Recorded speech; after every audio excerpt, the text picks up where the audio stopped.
The rain hammered the campus quad like it was trying to drown out the cheers from the pep rally. But nothing could wash away the sight of Alex Hawthorne's lips crashing into Jordan's. Fierce, possessive, the kind of kiss that claimed souls and left wreckage in its wake. My knuckles turned white around the crumpled program in my fist, the ink smudging under the downpour, as if my heart were bleeding onto the paper. God, Elijah, get a grip, I hissed to myself. But the words dissolved into the storm, just like every dream I'd ever pinned on the boy who'd never once turned to see me standing there. It started sophomore year at Evergreen State University, that sprawling green beast of a campus in the misty guts of Washington State, where the evergreens loomed like judgmental elders over every stolen moment. I was Elijah Voss, the invisible guy in the back row of Poli-Sci 201, the one who aced every paper but choked on group presentations like they were litmus tests for my worth. Art major, introverted to a fault, with a sketchbook full of half-formed portraits that all bore the same haunting jawline, the same easy grin that could disarm a room. Alex Hawthorne was the sun around which the entire student government orbited, class president, debate team captain, the golden boy with sun-kissed blonde hair and eyes like the Pacific on a clear day. He was the guy who organized food drives for the homeless during finals week, who quoted MLK in his speeches with a fire that made you believe in change again. And me? I was the shadow, sketching him from afar during assembly meetings, my pencil tracing the curve of his laugh lines like a prayer I didn't deserve to utter. I'd first noticed him freshman orientation, when he bounded onto the stage in that faded Levi's jacket, cracking jokes about surviving Seattle's endless drizzle. Folks, if you're from California like me, remember, umbrellas are for amateurs. Embrace the wet, it's character building. The crowd roared, and I laughed too, from my spot crammed against the auditorium wall, my backpack digging into my spine. But it was the way he scanned the room afterward, his gaze lingering just a beat too long on the shy kids in the corners, that hooked me. Like he saw us, really saw us, even if he didn't know our names. By week 3, I was volunteering for every event he chaired. Voter registration drives on the quad, beach cleanups at Alki, late-night pizza fundraisers in the student union. Not for the service hours, screw that. For the proximity, for the scraps of conversation. Hey, man, pass the flyers? Or Elijah, right? You're killing it on those posters, artsy vibe. Each word was a jolt, electric and fleeting, leaving me buzzing for days. But Alex had Jordan. Of course he did. Jordan Reyes, the lacrosse jock with the chiseled abs and the perpetual smirk, the kind of guy who drove a lifted Jeep and blasted reggaeton from its speakers while tailgating frat parties. They were the power couple everyone envied. Alex with his idealism, Jordan with his raw charisma, spotted holding hands at the Husky game. Jordan's arm slung possessively over Alex's shoulders during coffee runs at the campus Starbucks. I learned about them piecemeal, eavesdropping on gossip in the art studio. Hawthorne's locked down with Reyes, total endgame. It hit me like a gut punch during the fall formal planning meeting, when Alex scrolled through his phone, chuckling at a text. Babe's being dramatic again, he said to no one in particular, but his eyes softened in that way that twisted the knife deeper. Babe. The word echoed in my skull for weeks, a taunt from the universe reminding me I was just the guy who sharpened the pencils. Still, I couldn't stop. I'd linger after meetings, offering to help stack chairs or tally votes, anything to steal 5 more minutes in his orbit.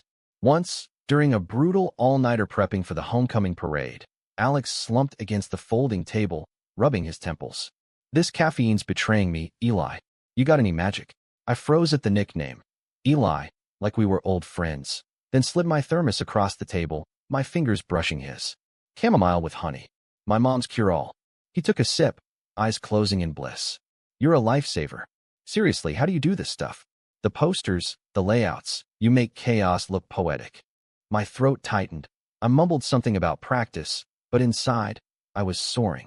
That night, back in my cramped dorm room overlooking the quad, I sketched him asleep at the table, his lashes fanning shadows on his cheeks, the thermos cradled like a lover's hand.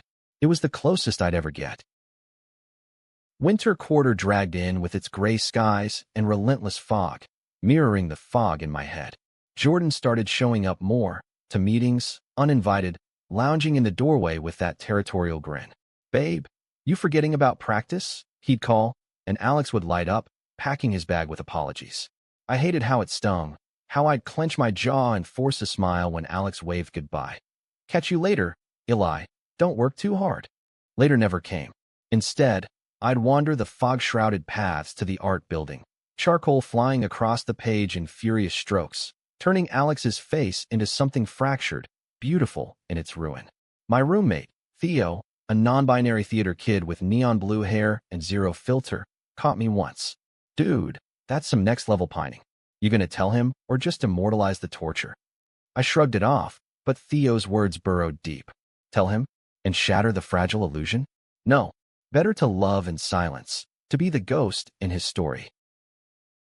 Spring break loomed like a cruel joke, the campus emptying out as students fled to sun-soaked escapes. I stayed behind, scraping by on a work-study gig at the library, shelving books that smelled of dust and forgotten promises.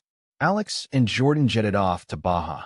Instagram gold, shirtless beach selfies, Alex's head on Jordan's shoulder at sunset, captions like, "Paradise with my person red heart." I unfollowed them both that night, but the damage was done. Curled on my bunk, phone glowing in the dark, I typed out a confession in my notes app. Raw, rambling, every, "I love you," I'd swallowed since day one. Deleted it by dawn. What was the point? He had his paradise. I had my sketches. But fate, that meddlesome bitch, had other plans. The weekend after break, I was grinding through a sculpture critique in the studio when my phone buzzed. A group text from the student gov chat. Emergency meeting tonight. Homecoming fallout. Drama alert. Alex out. Need volunteers. My pulse spiked. Alex out. Theo, crashing on my couch for the week, peeked over. Go. Universe is winking at you, Eli. I went. The Union was a ghost town. Fluorescent hummed the only sound until I pushed through the doors to find Alex alone at the conference table, head in hands, shoulders shaking. Not crying. Alex Hawthorne didn't cry, but close, the kind of unraveling that cracked the perfect facade. Eli. He looked up, surprise flickering through the red-rimmed exhaustion. You didn't have to. Shit, sit. It's a mess. I dropped into the chair opposite, heart hammering. Up close like this, post-break glow faded. He was just a guy, stubble shadowing his jaw, flannel untucked and rumpled. Jordan, he said after a beat, voice rough. Caught him with some dude from the team. Motel off campus. Walked in like it was nothing. The words landed like shrapnel. Betrayal. The irony burned, my secret ache mirroring his public wound. I'm sorry, I whispered, meaning it for us both. He laughed, bitter and broken. Yeah, well, thought we were solid. Endgame, you know. I nodded, throat tight, wanting to reach across the table to trace the hurt from his features. Instead, I brewed coffee from the ancient percolator, sliding a mug his way. Not endgame if it hurts like this. We talked till midnight, really talked. About growing up queer in conservative suburbs, him in Orange County, me in rural Oregon, the fear of coming out, the thrill of first kisses that tasted like freedom. He confessed the pressure of being the perfect gay icon on campus, how Jordan's charm masked a wandering eye. I listened, nodding, my own secrets locked tight. When the clock struck 2, he leaned back, studying me. You're solid, Eli. Real. Thanks for this. His hand covered mine, brief, electric, and I swear the room tilted. Anytime, I breathed, and for a heartbeat, I thought he might lean in, but he pulled away, scrubbing his face. Gotta crash. Walk you out. Outside, the spring air was crisp, cherry blossoms scattering like confetti under the street lamps. We hugged goodbye, awkward, lingering, and as he vanished into the dorms, I pressed my palm to my chest, feeling the bruise bloom. Solid. Real. It was something. Not everything. But in the wreckage of that night, it was enough to keep hoping. Summer quarter hit like a heat wave, unnatural for Seattle, turning the quad into a sauna of barbecues and bare skin. Student gov scattered, but Alex texted, casual at first. Coffee run? Owe you for that night. We met at the beanery, him in board shorts and a tank that hugged his swimmer's build, me trying not to stare at the freckles dusting his collarbone. Over iced lattes, he unloaded more. Therapy sessions, blocking Jordan on everything. The hollow echo of their shared apartment now half empty. Feels like I built my whole world around him, he admitted, stirring his drink absently. Stupid, right? Not stupid, I said, voice steady despite the storm inside. Brave. You loved hard, that's not nothing. Our eyes met, And there it was again, that spark, tentative but alive. We started hanging out, hikes in Discovery Park, where he'd strip off his shirt to dive into the sound, emerging dripping and laughing. Movie nights in my dorm, elbows brushing during jump scares. Late drives to Pike Place, splitting fish and chips while he belted Springsteen from the passenger seat. Each moment chipped away at the wall between us, my sketches evolving from distant portraits to intimate studies, his profile against the ferry's wake, the curve of his neck mid-laugh. But Jordan lingered like a bad aftertaste. Whispers on campus. Heard Reyes is telling everyone Hawthorne's the jealous type. A drunk voicemail at 3 a.m. Tell your boy toy to back off, Voss. Alex is mine. I deleted it, but the threat coiled in my gut. Theo warned me. This is Rebound City, Eli. Don't get eviscerated. I waved it off, too deep in the dream. One humid July evening, after a bonfire on the beach, sparks flying into the twilight, beers loosening tongues, Alex pulled me aside behind the dunes. The waves crashed like applause, salt air thick between us. Eli, he murmured, close enough I could smell his sunscreen and smoke. Us, it's been good. Real good. His fingers tangled in mine, thumb stroking my knuckles, and my world narrowed to that touch. I leaned in, breath hitching, lips inches from his. Yeah, I whispered. It has. Then his phone buzzed, Jordan's name flashing like a siren. Alex froze, the moment fracturing. He answered, voice dropping low. What do you want? I heard the plea in Jordan's tone, the apologies slurred with desperation. Alex's face crumpled, the vulnerability I'd glimpsed that spring night resurfacing. I can't, babe, please. He hung up, eyes glistening. He's a mess. Says he fucked up, wants to fix it. My stomach plummeted. And you? He looked at me, torn. I don't know, Eli. It's complicated. Complicated. The word was a guillotine. I forced a nod, extracting my hand. You deserve uncomplicated. But as I walked back to the fire alone, the sand shifting under my feet, I knew I'd been the complication all along. Fall quarter roared back with a vengeance, leaves turning crimson like warning flags I ignored. Alex and Jordan reconciled, publicly, painfully. Hand in hand at the welcome back mixer, Jordan's arm a steel band around Alex's waist, their kiss a declaration to the crowd. I saw it from across the room, nursing a flat beer, the betrayal sour on my tongue. Not Jordan's. He was poison, predictable. Alex's. The guy who'd held my hand in the dunes, who'd whispered my name like a secret, now parading the lie. I confronted him the next day in the student union, cornering him by the vending machines. What the hell, Alex? After everything. He winced, glancing around. Eli, it's not. Jordan's trying. We're trying. Trying. I laughed, sharp and hollow. You told me you deserved better. What happened to that? His jaw tightened, eyes flashing hurt. You don't get it. Love isn't a straight line. It's messy. I can't just erase 2 years. Erase. The word gutted me. And what about us? The hikes, the talks, was that just? What? A pit stop. He reached for my arm, but I jerked back. It wasn't nothing. You're, a pause, agonizing. You're important. But Jordan, he's my history. History. I was the footnote. Fuck your history. I spat, storming out, the door slamming like a final punctuation. The weeks blurred into a haze of avoidance. Me skipping meetings, burying in the studio till my fingers cramped, charcoal dust under my nails like war paint. Theo dragged me to a queer open mic at the campus coffee house, a dimly lit haven of poetry slams and ukulele confessions. I read that night, voice trembling. I loved a boy who shone like dawn, but he chased shadows back to bed. Now I'm the ghost in his rear view, sketching what we'll never say. The snaps from the crowd were thunder, cathartic, but afterward, as I packed my notebook, Alex appeared in the doorway, rain-slicked jacket, eyes stormy. Eli, that was you. I froze, pulse thundering. Go back to your boyfriend. He stepped closer, the room emptying around us. I broke it off.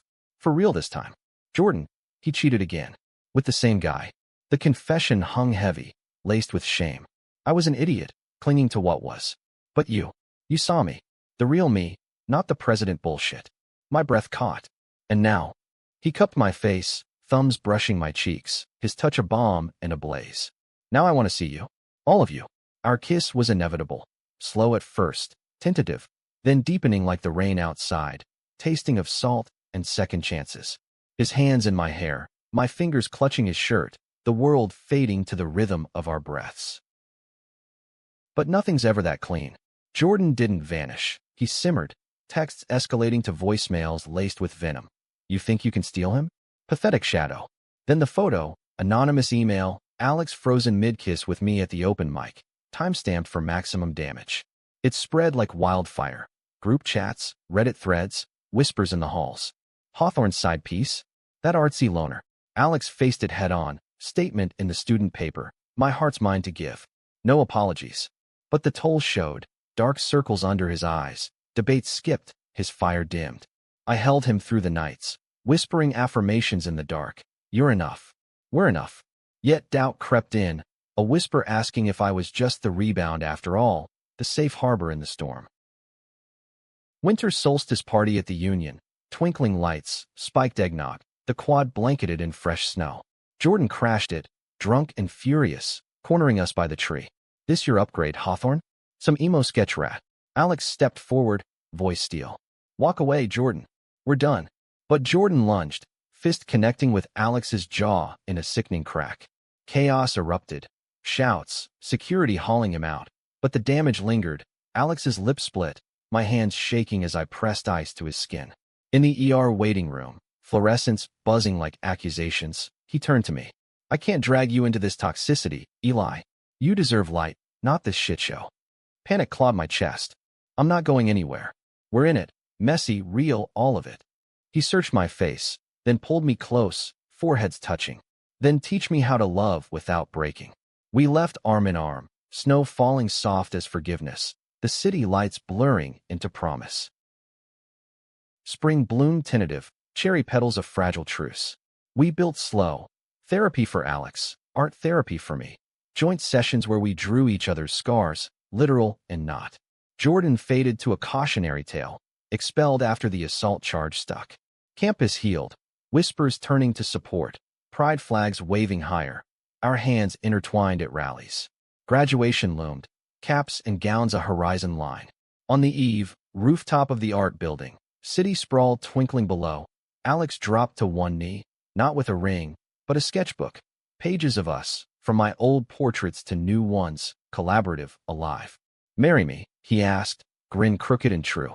Not today, but someday, build a life, messy in ours. I pulled him up, kissing him under the stars. Someday. It wasn't fairy tale. No, it was human, scarred and soaring. Love, I'd learned, wasn't possession or perfection. It was choosing the shadow when the sun burned too bright, sketching futures from the ache of what almost wasn't.